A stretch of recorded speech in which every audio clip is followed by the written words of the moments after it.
In 1956, the average refrigerator lasted 30 years. Today, yours will fail in 5, and that is not an accident. The repair industry has been quietly breaking federal law for decades, engineering shorter lifespans, locking out independent technicians, and writing warranty language designed to trap you. This is not complexity. This is not bad luck. This is a calculated, illegal system built by the same people who sold you the appliance. And it has a name. Here is where it starts. The same transformation that gutted the home building industry gutted the appliance industry at the same time. Local manufacturers who built refrigerators to last generations were absorbed by publicly traded corporations with institutional investors, demanding consistent margin expansion. And those corporations brought with them the same tool they used in construction: value engineering. Which means one team calculated the absolute minimum your refrigerator needs to survive the warranty window without triggering a legal claim. That minimum is what gets built. The rest becomes margin. The refrigerator your grandparents owned ran on simple mechanics, heavy metal components, and a single mechanical thermostat. It lasted 25 to 30 years. Today's standard model is rated 10 to 15 years, and economy models regularly fail in 8 to 12. That collapse in lifespan was not driven by complexity alone. It was driven by 3 specific material substitutions made in the name of progress, each of which was also cheaper to produce, each of which also fails faster, and each of which also happens to fail in a way that makes repair feel irrational.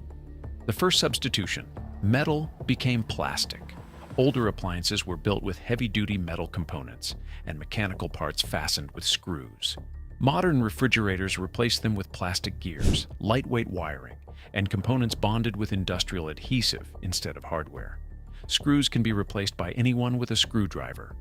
Adhesive cannot be undone without destroying what it holds. The engineering decision that looks like streamlining is also the engineering decision that ends the appliance's repairability before the first failure even occurs. The second substitution, the mechanical thermostat, became the electronic control board. The old thermostat was a single, simple, mechanical part. If it failed, you replaced it for under $100, and the refrigerator ran again. Modern refrigerators replaced it with an electronic control board, a circuit assembly that simultaneously manages the compressor, the fans, the defrost cycle, and the temperature sensors.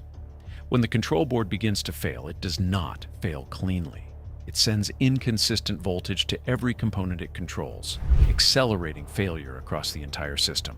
What started as a flickering display becomes a compressor running constantly. A repair that costs $300 at diagnosis becomes $800 6 months later because the board degraded everything around it first. And replacing the board itself costs between $300 and $500 for a part that will be just as sensitive to power surges and general wear as the one it replaced. The third substitution, the simple compressor, became a variable speed electronic system. On paper, this is an energy efficiency improvement. In practice, it is a component that costs between $700 and $1,500 to replace, requires EPA-certified technicians to handle the refrigerant, and fails at a rate that makes the economics of repair almost always point toward replacement on anything but a high-end unit. The industry has a name for the calculation that follows compressor failure. They call it the 50% rule. If the repair cost exceeds half the price of a comparable new refrigerator, replacement is the smarter financial move. That rule did not emerge organically. It was the predictable outcome of engineering a repair cost that reliably clears the threshold on a mid-range appliance. Now here is where it becomes something else entirely. When your refrigerator fails, you have 2 options. You can call the manufacturer's authorized repair network, or you can call an independent technician. The manufacturer would very much prefer you use theirs, and for decades they enforced that preference with a sticker placed directly over the access points your appliance needs, opened for any repair at all. That sticker reads, "Warranty void if removed." It is placed specifically to make you afraid to open your own appliance, afraid to call anyone the manufacturer did not approve, and afraid to use any part the manufacturer did not sell you. That sticker is illegal. It has been illegal since 1975 under the Magnuson-Moss Warranty Act. a federal law that explicitly prohibits manufacturers from voiding warranties solely because a consumer used an independent repair provider or third-party parts. The FTC has issued warning letters to companies violating this law. It has reached settlements against major brands. In 2024 alone, it warned 8 more companies that their warranty language violated federal statute. And yet, a 2018 survey by USPIRG found 45 out of 50 appliance manufacturers automatically voided warranties for independent repair. A 2020 follow-up survey found 0 improvement. Every company surveyed maintained the same policy. The law has existed for 50 years. The violation is ongoing, and the manufacturers doing it are counting on you not knowing the difference. But the sticker is only the first wall. Even if you find an independent technician willing to work on your refrigerator, the manufacturer has built a second one. Proprietary diagnostic software, locked to authorized dealers only. Repair manuals withheld from independent shops.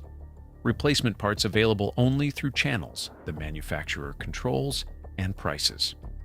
An independent technician cannot legally access the same tools a manufacturer-authorized center uses.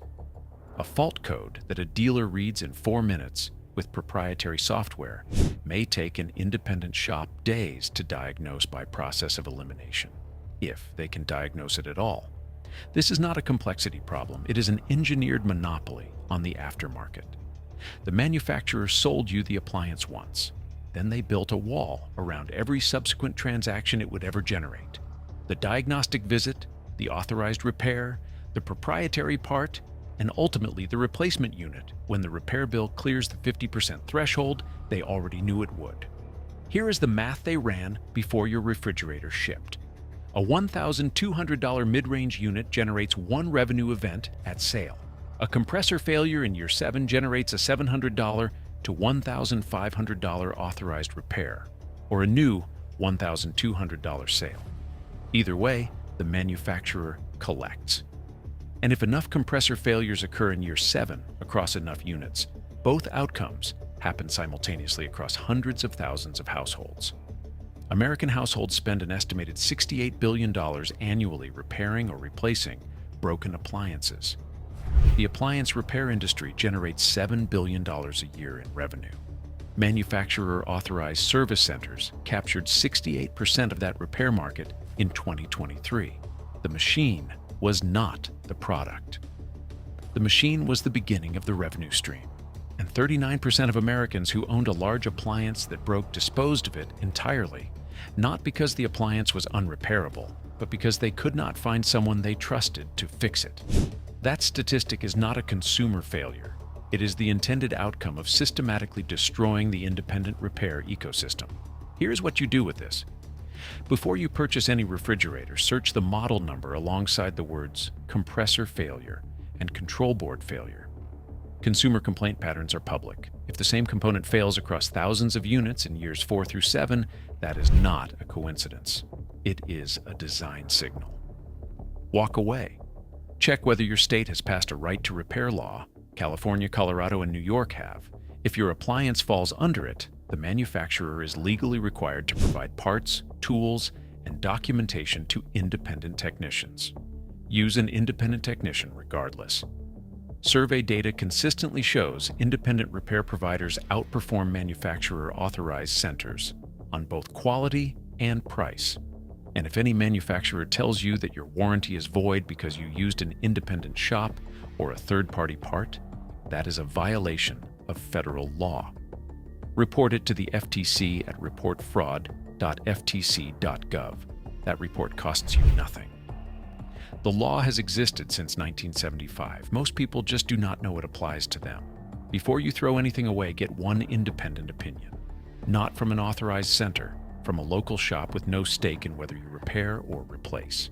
Because the system was specifically designed to make a repairable appliance feel like a financial liability. That feeling was engineered in alongside the plastic gears and the control boards and the proprietary software. It is not an honest assessment of your refrigerator. It is the last feature they installed before it shipped.